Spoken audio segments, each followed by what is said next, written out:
さあ皆さんこんにちは、こんばんは。ようチャンネルのようです。さあ今回はキャンプ動画ということで、絶賛バイクを走らせて神奈川県のキャンプ場まで向かっております。いつも群馬県とか山梨のキャンプ場を利用することが多いから、神奈川県内でのキャンプって実は今回が初めてなんだよね。なんで今回東京から近い神奈川のキャンプ場を予約したかっていうと、天気予報がどうやら明日雨臭いのよ。今はバリバリ晴れてるんだけど、今日の深夜から雨に変わって明日の朝ザーザー降りっていう感じの予報だったから、そもそもの話でキャンプに行こうかどうかも迷ってたんだけど、まあ一日晴れてくれるんだったら翌日の雨を考慮した上で楽しめればいいかなと思って、雨の中でもすぐに東京に戻れそうな神奈川県のキャンプ場を予約したっていう感じだね。普段の自分だとキャンプ場に着くまでの道中100キロとか200キロぐらいの道をバイクで走るっていうのも好きだから、今回はその要素だけ省略されちゃってるのがちょっとだけ寂しいポイントだね。まあ今回はおとなしく下道でキャンプ場まで向かおうと思います。今日予約してるキャンプ場がロータスキャンプビレッジっていうところなんだけど、比較的新しめのところなのか Google マップでは出るんだけど、俺が普段使ってるナビタイムのツーリングサポーターのアプリだと場所が出てこないんだよね。住所検索でもポイントが登録されてなかったから、適当な近くの施設をナビで登録したんだけど、果たしてキャンプ場の入り口を見つけることができるのか。まあキャンプ場まであと少しなんで、道中でちょっと食材の買い出しでもしながら隠れてそうなキャンプ場の入り口を探したいと思います。多分あとちょっとのはずなんだけど、どこだろう。ナビで設定した目的地はこの辺なんだけど、ここか。なるほど、よかった。めっちゃ電柱広告ちゃんとつけてもらっててめちゃくちゃ助かった。多分ここ坂をどんどん上に登り続けてればキャンプ場っぽい雰囲気になるのかな。おー、ロータスキャンプビレッジ到着しましたが、この坂怖っ。どんだけ急。よいしょ。舗装されてるのありがてー。めっちゃ雰囲気いいところだね。よいしょ。こっから砂利道ですか。はあ。おー、怖っ。これ降りるだけ降りて帰りあの砂利道の坂を登れるかだよな。よいしょ。はい、キャンプ場到着しました。じゃあ受け付けていきましょうか。さてと、受付もしてきてソロサイト一ついただきました。じゃあ早速ここにテント張って、でまあ昼飯兼夕食ぐらいの準備でも始めますかね。よし。はい、一通り設営も終わりました。明日がね雨予報だからちゃんとタープも張って、で俺にしては珍しいというか、キャンプ人生で今まで何度もキャンプしてグランドシートというものを持ってきたのは今回で2回目。まあ雨対策で地面びちゃびちゃになっても困らないようにグランドシートも敷いて、でここだね、新しく買ったチェア。背もたれがない分コンパクトに収納できるということで、撤収時雨の中ねグダグダ撤収したくないんで、コンパクトにしまえる椅子を新しく買いました。そんな感じだね。で一通り説明を受けて、シャワーとかトイレ、炊事塔の位置も教えてもらったんだけど、全体的にここのキャンプ場なんか森に囲まれてるとかそういうこともなく、まあ向こう側はちゃんと森に囲まれてるんだけど、開けて見通しのいいサイトばっかだから散策っていうほど散策する場所もないんだよね。なんで自分のサイトでおとなしくお酒でも飲みながらなんか食事の準備でもしたいと思います。よいしょ。お昼ご飯の準備とか大層なこと言っても、さっきコンビニでなんか久しぶりに焼きそば食いてえなと思って買ったペヤングぐらいしかないんだよね。よいしょ。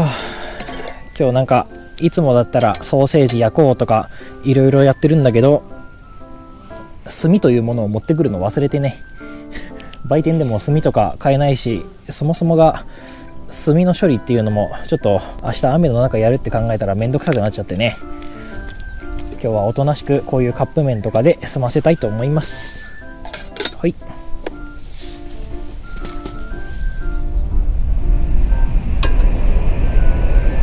着いたね。ここのキャンプ場さ、近くにめっちゃ線路通ってるからさ、電車の音めちゃくちゃ聞こえるんだよね。夜になったら平気なはずなんだけどさすがにちょっと電車通るたんびに気にしちゃう。ここのキャンプ場すごい向こう側からの風がすごいから、ちょっとガス火消されないようにこうやって飛ばされない程度にペヤングを風防代わりに使うっていう。もうそろそろいいかな。はいよ。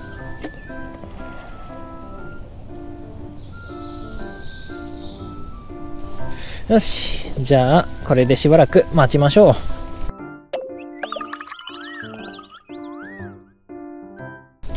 ひとまず湯切りをして電車の音すごいな本当に。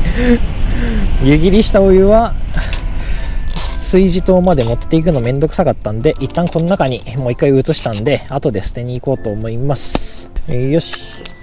で、よいしょ、ソースたちですね。ペヤング食べるのすごい久々。さあ、熱湯3分のところなんか4分ぐらい経った気がするけど、あ、ソースのいい香り。まあこんなもんでいいでしょう。よいしょ。あと適当にここら辺かけて、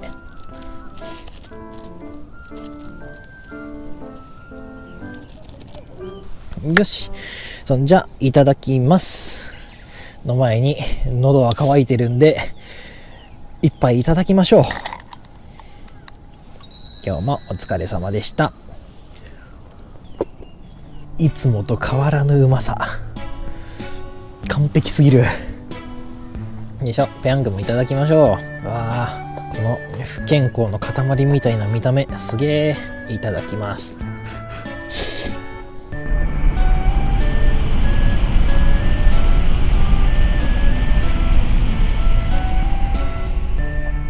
まあうまい以外の感想は出てこないんだけど、めっちゃ感想を言おうとするタイミングで電車が被るな。ここやっぱりサイトが開けてるおかげなのかな。すごいなんか林とかに囲まれてないから蚊が全然いないね。蜂とかは目の前通ったりするんだけど、蚊がいないだけでだいぶ過ごしやすい。まあ、引き続きペヤングいただきながらちょっとお酒でもちびちび飲もうと思います。はい、ごちそうさまでした。じゃあちょっくらさっき湯切りで捨てたお湯を炊事棟で流させてもらってから、夜の焚き火のために薪割りでも始めましょうかね。ここのキャンプ場で売ってる薪、商工物産の薪なんだけど、これ好き好んで家でも結構使ってるんだよね。ホームセンターで買ってめっちゃ綺麗に切られてるのよ。だからなんか薪割りする時にも結構楽に割れて、これ好んで使ってる。まあ割っていきましょうか。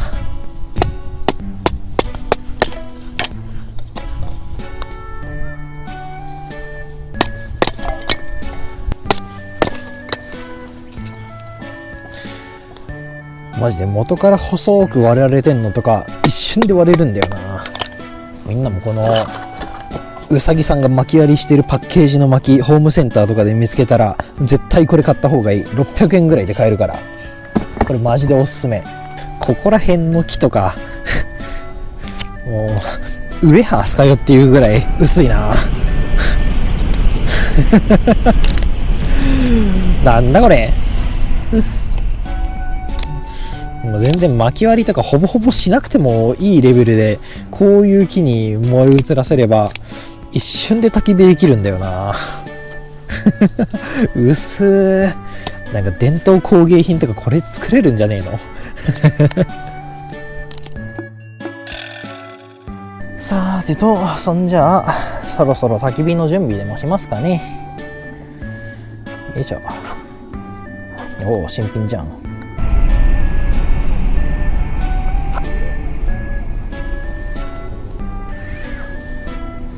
さあついてくれ。キャンプ場に来ているファミリーキャンパーの子供が言う暇すぎて何もやることがないっていうこの事実。ここ蚊が全然いないって言ったけど全然蚊いるわ。めっちゃ刺されまくってる。超かゆい。さて焚き火は焚き火でゆっくり見つつ、こっちはこっちで料理の準備でもしますかね。よいしょ。もう夕飯のお時間ですね。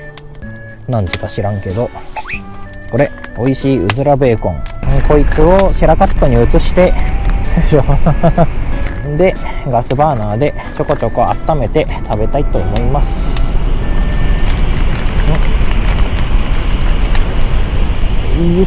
めちゃくちゃ弱火でいい気がするな。ほんともう若干温めるぐらいの。あまりにも風下すぎる。そりゃそうか、さっきまでずっと向こう側から風が吹いてるって自分で言ってたわちょっと椅子の位置変えよう。シェラカップで温めたこいつをいただきましょうかね。なんかベーコンうずらなんたらみたいなやつだけど、ベーコン2ブロックしか入ってない。まあいただきましょう。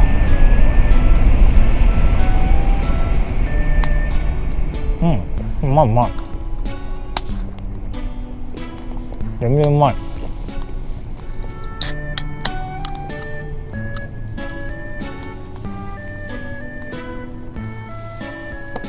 ベーコンも、ベーコン柔らか。こういう簡単なおつまみ、温めただけのもの食ってても楽しいから、ファミリーキャンパーの子供が言う暇っていう意見もすごいわかるんだけど、その暇さの中でのこういう貴重な楽しさっていうものを見出すのがソロキャンのいいところなのかね。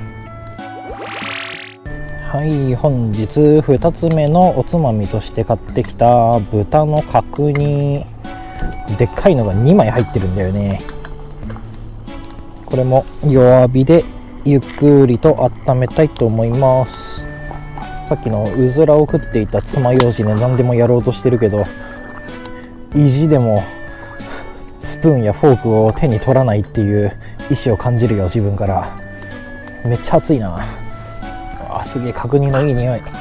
ちょっとこの状態で数分放置しよう。めっちゃ角煮が爆発して角煮エキスがここにドバッとかかってしまっためっちゃうまそう。もうだいぶ火通ってるよ。もうトロットロで煮崩れしてるもん。いただきましょう。おー、熱そう。いただきます。やっぱすごいね、最近のコンビニ飯は。マジでコンビニのレトルト食品とかチルド食品とかさ、お弁当もしかりだけど、何買ってもうまいからすごいよね。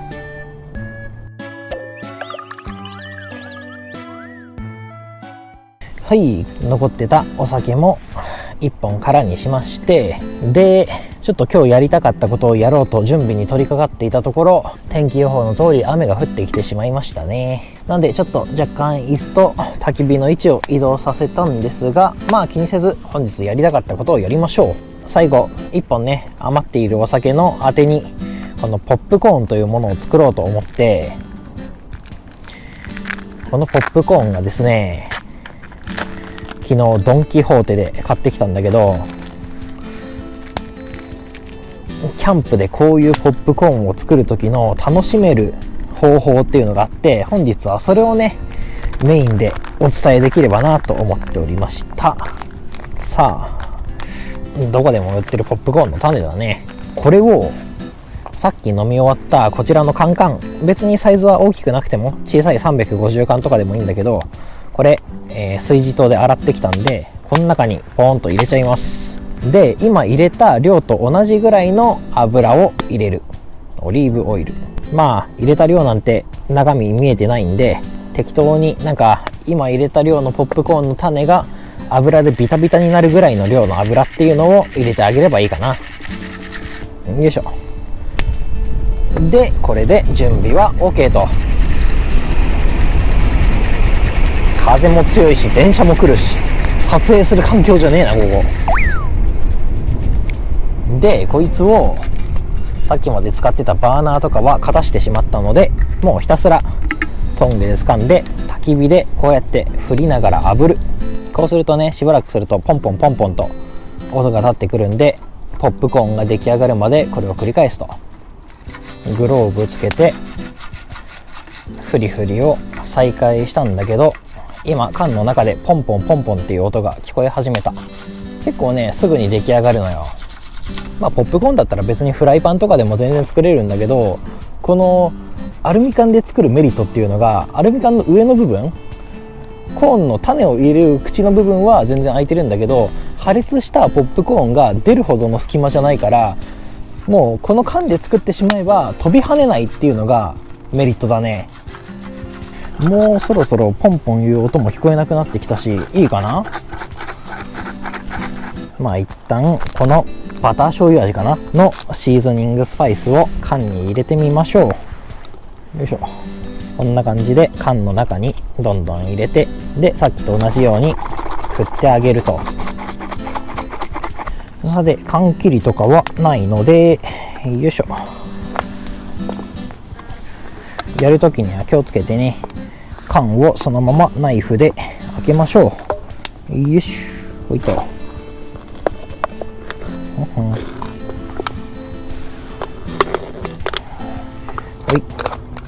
ちゃんとできてそうだね。いけてるいけてる。ちょっと焦げてるかな。よいしょ。下の方がどうなってるのか怖いけどね。一旦出してみましょう。よいしょよいしょよいしょ。ちょっと焦げてる。でもいい感じだね。ポップコーン完成と。これなんかアルミ缶で作るポップコーンめっちゃ普通に紹介したけど、2人ソロキャンプっていう漫画で紹介されてた作り方なんで、皆さんぜひ2人ソロキャンプの漫画を買ってみてください。じゃあこれいただきましょうか。そんじゃあポップコーンバター醤油味いただきます。うまい。全然焦げの味とかせず、バター醤油味だ。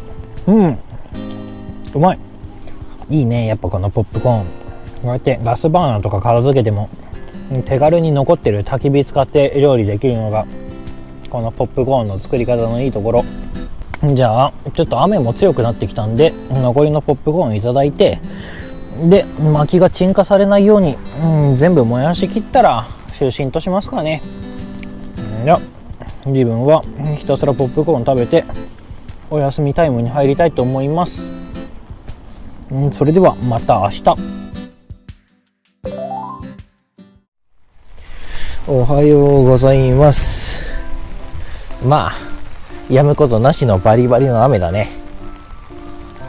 ちょっと昨日の夜のうちにバイクだけタープの下に避難させて、で特にアラームの音とか関係なしに今日の始発電車の走る音で起き、外に出てきてみたらびっちゃびっちゃっていう感じだね。で今日グランドシート持ってきて正解だったね。もう水はけ悪すぎて、もう地面とんでもないことになってるわ。ドロドロ、チョコ溶かしたんかっていうぐらい。一旦もうこの雨の中撤収作業に入って帰りたいと思います。じゃあぼちぼち片付けていきますか。すげえ色の雲がいる。触っていいのかわからんけど、いいや。バイバイ。よし、じゃあ撤収作業も完了したんで帰りましょう。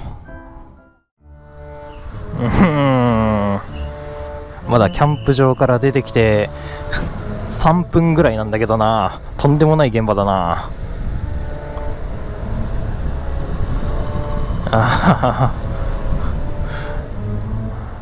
横転しちゃっとる。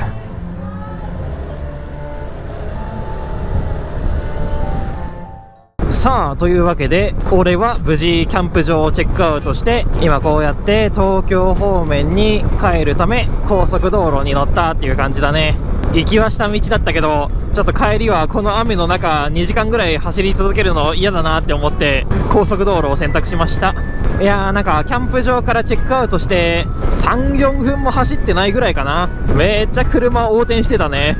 まあ雨の日はスピード出しすぎるとああなっちゃうかもしんないから、車もバイクも気をつけたいね。さあそんな感じなんだけど、今回のキャンプ場まあまあ良かったね。いい悪いの判断で嘘つこうとは思わないから、めちゃくちゃ良かったまでは言えないけど、土曜日なのにそんなに人も多くなかったし、まああとはトイレがめちゃくちゃ綺麗だったのと、水道がちゃんとお湯出たり、スポンジとか洗剤とかまで常備していただいてるっていうところはやっぱ嬉しいポイントだね。でデメリットを挙げるとしたら、やっぱり一番は電車の音かな。もう本当にキャンプ場のすぐそば、隣ぐらいの距離感で線路が走っててさ、そこを日中はずーっと電車がカンカンカンカンと走るから、その音だけはどうしても気になったね。まあその電車の音と水はけの悪さぐらいかな、デメリットは。それ以外はね、すごいいい施設だと思う。キャンプ始めたてとか仲間内でワイワイしたいっていう人たちにとっては選択肢としてかなりベストなキャンプ場だと思う。逆に静かに過ごしたいだったり、もうちょっと木々に囲まれたキャンプ場の方が好きとか、そういう思いがあったら今回のところは選択肢から除外されるかな。まあキャンプ場に関しての感想はこんな感じで、さて今回の動画いかがだったでしょうか。この動画が面白いと思った方はぜひ高評価お願いします。チャンネル登録も合わせてよろしくお願いします。それじゃあまた次回の動画でお会いしましょう。バイバイ。